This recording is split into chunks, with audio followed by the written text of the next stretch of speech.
नमस्कार. बघूयात आजचा पहिला प्रकार. आता हा पदार्थ तयार करण्यासाठी इथे मी 1 कप साबुदाणा घेतलेला आहे. हा साबुदाणा गॅसच्या अगदी मंद आचेवरती 2 ते 3 मिनिटं आपल्याला चांगला भाजून घ्यायचा आहे. साबुदाणा भाजत असताना एक गोष्ट लक्षात ठेवायची, साबुदाण्याचा रंग अजिबात चेंज न होऊ देता याला भाजून घ्यायचं. साबुदाणा इथे मी भाजून घेतलेला आहे आणि तुम्ही बघू शकता साबुदाण्याचा अजिबात रंग चेंज झालेला नाहीये. आता हा साबुदाणा एका प्लेटमध्ये आपण थंड होण्यासाठी काढून घेऊया. साबुदाणा पूर्णपणे थंड झाल्यावरती मिक्सरच्या भांड्यामध्ये घालायचा आहे आणि याची आपल्याला अगदी बारीक या पद्धतीची पावडर ही तयार करून घ्यायची आहे. आता ही साबुदाण्याची पावडर एका पसरट ताटामध्ये काढून घेतली. इथे मी 1 कप बटाट्याची काप घेतलेली आहे. कच्चा बटाटा घेतलेला आहे, त्याची साल काढून घेतली आणि अशी काप करून घेतली. आता हे काप मिक्सरच्या भांड्यामध्ये घालायचे. यामध्ये 1 चमचा जिरं घालायचं, 4 ते 5 हिरव्या मिरचीचे काप इथे मी घेतलेले आहे आणि 1 इंच आल्याचे तुकडे घेतलेले आहे. 1 छोटा चमचा लिंबाचा रस यामध्ये घालायचा. लिंबाच्या रसामुळे हा पदार्थ चटपटीत तयार होतो. बटाट्यामध्ये भरपूर पाण्याचं मॉइश्चर असतं, त्यामुळे पाण्याचा अजिबात वापर न करता बटाट्याची अगदी बारीक पेस्ट या पद्धतीची तयार करून घेतली आणि या साबुदाण्याच्या पिठामध्ये घालून घेतली. पाव कप भाजून घेतलेल्या शेंगदाण्यांचा कूट यामध्ये घातला आणि चवीप्रमाणे मीठ घालून घेतलं. आता सुरुवातीला अजिबात पाण्याचा वापर न करता हे सगळे जिन्नस मिक्स करून घ्यायचे आहे. बटाट्यामध्ये पाण्याचं भरपूर मॉइश्चर असतं, त्यामध्ये सुरुवातीला हे जे पीठ आहे तर ते मिक्स करून घेतलं म्हणजे आपल्याला अंदाज येतो यामध्ये आपल्याला किती पाणी घालायचं आहे. आता थोडं थोडं लागेल तसं पाणी घालून घेतलं यामध्ये आणि याचा मस्तसा मौसूद गोळा हा तयार करून घेतला. बघू शकता या पद्धतीचा गोळा आपल्याला तयार करून घ्यायचा आहे. आता हे मिश्रण झाकण ठेवून 5 मिनिटांसाठी आपल्याला मुरण्यासाठी ठेवायचे. 5 मिनिटांनंतर मिश्रण चांगलं मुरलं गेलेलं आहे. पुन्हा 1 ते 2 मिनिटं आपल्याला याला मळून घ्यायचं आहे. इथे आज आपण साबुदाण्याचा वडा तयार करत आहोत, तर त्यासाठी हाताला थोडंसं तेल लावून घ्यायचं आणि एक साधारण लिंबाच्या साईज एवढा गोळा आपल्याला घ्यायचा आहे. सुरुवातीला याला गोलाकार करून घ्यायचे आणि हाताने या पद्धतीने याला प्रेस आपल्याला करून घ्यायचे. बघू शकता याच पद्धतीने मी सगळे वडे हे तयार करून घेतले. कधी कधी रवा उपमा खायची इच्छा नसते, त्यावेळेस आपण असे झटपट साबुदाण्याचे वडे हे तयार करून घेऊ शकतो. आता वडे फ्राय करण्यासाठी तेल आपल्याला गरम करून घ्यायचे आणि अगदी अलगद हे वडे आपल्याला तेलामध्ये सोडून घ्यायचे आहे. वडे दोन्ही बाजूंनी क्रिस्पी आणि कुरकुरीत होईपर्यंत गॅसच्या मिडियम फ्लेमवरती आपल्याला फ्राय करून घ्यायचे आहे. इथे हे वडे मी दोन्ही बाजूंनी क्रिस्पी आणि कुरकुरीत होईपर्यंत फ्राय करून घेतले. बघू शकता मस्त वडे टम्म फुगलेले आहे आणि तुमच्या लक्षात आलं असेल वड्यांनी अजिबात तेल पिलेलं नाहीये. मस्त असे क्रिस्पी आणि खुसखुशीत असे हे साबुदाण्याचे वडे हे तयार झालेले आहे. असे हे साबुदाण्याचे वडे अगदी झटपट तयार होतात आणि चवीला तर अप्रतिम लागतात. या पद्धतीने एकदा नक्कीच ट्राय करून बघा. प्रकार क्रमांक 2. आता हा पदार्थ तयार करण्यासाठी इथे मी 1 वाटी मसूरची डाळ 15 मिनिटं गरम पाण्यामध्ये भिजण्यासाठी ठेवलेली होती. गरम पाण्यामध्ये डाळ भिजवून घेतल्यामुळे अगदी झटपट भिजली जाते. डाळ मौसूद भिजली गेलेली आहे. आता डाळमधील पूर्ण पाणी काढून घ्यायचे आणि मिक्सरच्या भांड्यामध्ये डाळ घालून घ्यायची. यामध्ये अर्धी वाटी बारीक रवा घालायचा आहे आणि अर्धी वाटी बेसन पीठ घालायचे आणि पोहे खायचे 2 छोटे चमचे. यामध्ये आपल्याला दही घालून घ्यायचे. 1 चमचा जिरं घालून घेऊया. 3 लसणच्या पाकळ्या, 1 इंच आलं आणि 3 हिरव्या मिरच्या घालूया. आता 1 वाटी यामध्ये पाणी घातलं आणि मिश्रण मी छान मिक्सरमध्ये वाटून घेतलंय या पद्धतीने. आता हे तयार करून घेतलेलं मिश्रण आपल्याला एका बाउलमध्ये काढून घ्यायचं आहे. आता यामध्ये चवीप्रमाणे मीठ घालायचे आणि मिश्रण व्यवस्थित मिक्स करून घ्यायचं आहे. तुम्ही या मिश्रणाची थिकनेस बघून घ्या. या पद्धतीचे आपल्याला ठेवायचे आहे. जसं आपलं डोस्यांचं बॅटर असतं तसंच हे मिश्रण आपल्याला ठेवायचं आहे. इथे आपल्याला मसूरच्या डाळीचे डोसे तयार करायचे आहे, तर त्यासाठी तव्याला तेल लावून घ्यायचे आणि टिश्यू पेपरने पुसून घ्यायचे. ही स्टेप केल्यामुळे डोसे अजिबात तव्याला चिटकत नाही आणि अगदी परफेक्ट डोसे तयार होतात. आता तव्यावरती 1 पडी डोस्यांचं बॅटर घालायचे आणि हलक्या हाताने हा डोसा पसरवून घ्यायचा आहे. डोसा आपल्याला छान क्रिस्पी आणि कुरकुरीत होईपर्यंत आता भाजून घ्यायचा आहे. डोसा एका साईडने हलका भाजत आला की वरची बाजू अशी कोरडी होते. याला तेल लावून घ्यायचे आणि डोसा आपल्याला उलटून घ्यायचा आहे. याच पद्धतीने दुसऱ्या साईडने देखील आपण हा डोसा भाजून घेऊया. इथे मी हा डोसा दोन्ही साईडने भाजून घेतला. तयार झाला मस्त असा क्रिस्पी आणि कुरकुरीत मसूरच्या डाळीचा डोसा. हा डोसा छान पौष्टिकयुक्त तयार होतो, चवीलाही अप्रतिम लागतो. नाश्त्यालाच काही मुलांच्या टिफिन बॉक्समध्ये सुद्धा देऊ शकता. प्रकार क्रमांक 3.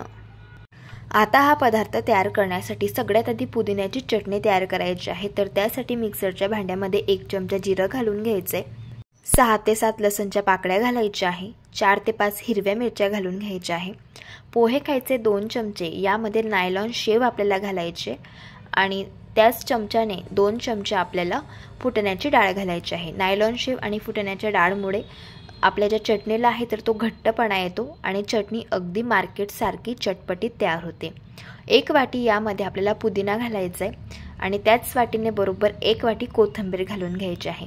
चवीप्रमाणे मीठ घालायचे आणि 1 इंच आलं यामध्ये घालून घ्यायचं आहे. आता ही पुदिन्याची चटणी आठवडाभर हिरवीगार राहण्यासाठी आणि चटपटीत तयार होण्यासाठी यामध्ये आपल्याला अर्धा चमचा लिंबाचा रस घालायचा आहे. लिंबाच्या रसामुळे चटणी छान हिरवीगार राहते आणि आठवडाभर अजिबात खराब होत नाही आणि चटणीचा रंग देखील अगदी हिरवागार राहतो. अगदी फ्रीजमधील थंडगार पाणी यामध्ये घालायचं आहे थोडंसं आणि अगदी बारीक या पद्धतीची आपल्याला चटणी ही वाटून घ्यायची आहे. बघू शकता मस्त अशी हिरवीगार इथे आपली पुदिन्याची चटणी ही तयार झालेली आहे. आता लगेच पदार्थ तयार करण्यासाठी इथे मी 2 ब्रेडचे स्लाइस घेतलेले आहे. सगळ्यात आधी दोघी ब्रेडला आपल्याला बटर लावून घ्यायचं आहे. बटरऐवजी तुम्ही तूपसुद्धा इथे वापरू शकता. आता तयार करून घेतलेली हिरवीगार पुदिन्याची चटणी आपल्याला साधारण 1 छोटा चमचा ब्रेडवरती घालून घ्यायची आहे आणि छान ही चटणी ब्रेडला लावून घ्यायची आहे. दुसऱ्या ब्रेडला देखील याच पद्धतीने चटणी लावून घेतली. आता ब्रेडच्या एका स्लाइसवरती आपल्याला अगदी पातळ कापून घेतलेले असे गोलाकार कांद्याचे काप घालून घ्यायचे आहे. यावरती थोडंसं मीठ घालून घ्यायचे चिमूटभर आणि नंतर असे पातळ कापून घेतलेले टोमॅटोचे काप घालायचे आहे. पुन्हा थोडंसं यावरती मीठ घालायचं आहे. आता आपण काकडीचे काप यावरती ठेवून घेऊया. भाज्या तुम्ही आवडीप्रमाणे इथे कमी जास्त करू शकता. आता पुन्हा थोडंसं मीठ आपल्याला यावरती घालून घ्यायचं आहे. आता यावरती आपल्याला चीज किसून घालायचं आहे. तर इथे मी प्रोसेस चीज वापरत आहे. तुम्ही मोझरेला चीजसुद्धा इथे वापरू शकता. आता जे ब्रेडचं दुसरं स्लाइस आहे तर ते यावरती आपल्याला ठेवून घ्यायचं आहे आणि हलक्या हाताने असं याला प्रेस करून घ्यायचं आहे. आता आपण हे सँडविच भाजून घेऊया. तर त्यासाठी तवा गरम करून घेतला आहे. तव्यावरती 1 छोटा चमचा बटर घालायचं आहे. बटरऐवजी तूपसुद्धा तुम्ही ते वापरू शकता. आता हा सँडविच आपल्याला तव्यावरती ठेवायचे आणि दोघी साईडने क्रिस्पी आणि कुरकुरीत होईपर्यंत हे सँडविच भाजून घ्यायचे. सँडविचच्या वरच्या साईडला देखील थोडंसं बटर घालायचे आणि मस्त असं हे सँडविच कुरकुरीत होईपर्यंत भाजून घ्यायचे. हवं तर तुम्ही हे सँडविच ग्रिलसुद्धा करून घेऊ शकता. इथे मी हे सँडविच दोघी साईडने मस्त क्रिस्पी आणि कुरकुरीत होईपर्यंत भाजून घेतलेलं आहे.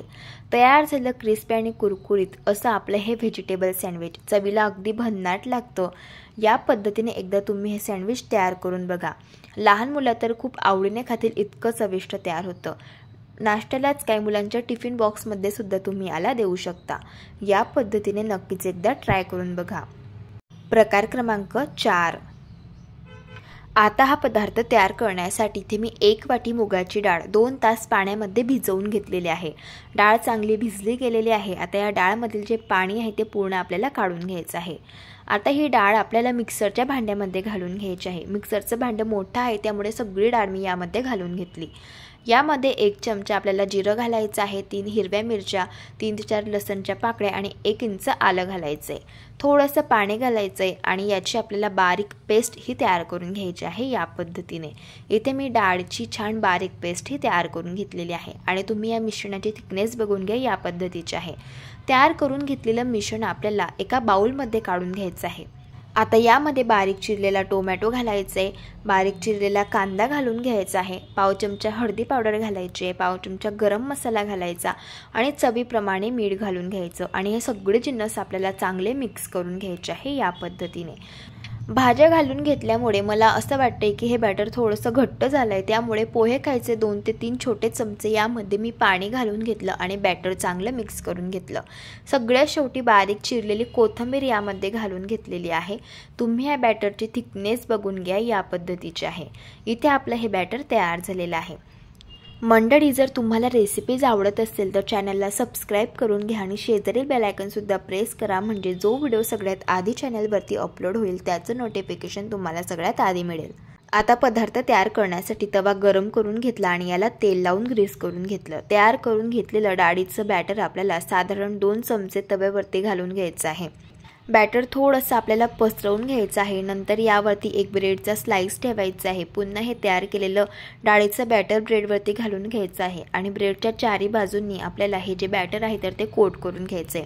आता यावरती झाकण ठेवायचे आणि हा पदार्थ आपल्याला छान भाजून घ्यायचा। एका साईडने भाजला गेला की वरची बाजू अशी याची कोरडी होते, यावरनं समजायचं पदार्थ एका साईडने भाजला गेलेला आहे। यावरचं झाकण काढायचं आणि याला उलटून घ्यायचं आहे। पदार्थ भाजत असताना तेलाचा किंवा बटरचा तुम्ही ते वापर करू शकता। इथे मी हा पदार्थ छान दोघी बाजूने क्रिस्पी आणि कुरकुरीत होईपर्यंत भाजून घेतलेला आहे। आता आपण याला काढून घेऊया। तयार झाला मुगाच्या डाळीचा आणि ब्रेडचा अगदी साधा सोपा हा पदार्थ चवीलाही अगदी छान लागतो आणि भरपूर सारे प्रोटीन्स युक्त तयार होतो। या पद्धतीने एकदा ट्राय करून बघा। प्रकार क्रमांक 5। आता हा पदार्थ तयार करण्यासाठी 1 वाटी आपल्याला ज्वारीचं पीठ घ्यायचं आहे। यामध्ये पोहे खायचे 2 छोटे चमचे बेसन पीठ घालून घ्यायचं आहे। 1 चमचा आलं लसूण हिरव्या मिरचीचा ठेचा यामध्ये घालून घेतला। पाव चमचा हळदी पावडर आणि पाव चमचा गरम मसाला यात घातला आणि चवीप्रमाणे मीठ घालून घेतलं आणि हे सगळे जिन्नस मिक्स करून घेतले। आता यामध्ये थोडं आपल्याला पाणी घालायचं आहे आणि याचा आपल्याला बॅटर तयार करून घ्यायचं आहे। क्रिस्पी आणि कुरकुरीत डोसे तयार करायचे आहेत तर त्यासाठी जसं ताक असतं तर त्या पद्धतीचं आणि त्याच थिकनेसचं बॅटर तयार करून घ्यायचं आणि हे बॅटर तयार करण्यासाठी इथे मी बरोबर 3 वाटी पाणी हे वापरलेलं आहे 1 वाटी ज्वारीच्या पिठासाठी। आता आपल्याला यापासून क्रिस्पी कुरकुरीत डोसे तयार करायचे आहेत तर त्यासाठी तवा कडकडीत गरम करून घ्यायचा आणि याला तेल लावून घ्यायचं आहे। असं तेल लावून घेतल्यानंतर हे जे तेल आहे तर ते टिश्यू पेपरने असं पुसून घ्यायचं आहे। आता आपल्याला हे जे मिश्रण आहे तर ते असं मिक्स करून घ्यायचं आहे आणि नंतर असं तव्यावरती घालायचं आहे, कारण जे ज्वारीचं पीठ असतं तर ते तळाला जाऊन बसतं, त्यामुळे प्रत्येक डोसा बनवताना बॅटर चांगलं मिक्स करून घ्यायचं आणि नंतरच असं तव्यावरती घालून घ्यायचं। तवा आतमध्ये खूप गरम झालेला असतो, त्यामुळे आपल्याला हे डोस्यांचं बॅटर असं तव्याच्या कडेने असं घालून घ्यायचं आहे। आता हा डोसा क्रिस्पी आणि कुरकुरीत होईपर्यंत एकाच साईडने भाजून घ्यायचा। इथे मी हा डोसा भाजून घेतलाय, तुम्ही बघू शकता डोस्याला मस्त जाळी पडलेली आहे। असा हा ज्वारीचा पिठाचा कुरकुरीत डोसा इथे आपला तयार झाला। हा डोसा देखील चवीला अगदी छान लागतो, एकदा या पद्धतीने ट्राय करून बघा। जर तुम्हाला आजच्या या सगळ्या रेसिपीज आवडल्या असतील तर व्हिडिओला लाईक करा, चॅनलला सबस्क्राईब करा आणि शेजारील बेल आयकॉन सुद्धा प्रेस करा। चला भेटू एका नवीन रेसिपी सोबत, तोपर्यंत धन्यवाद।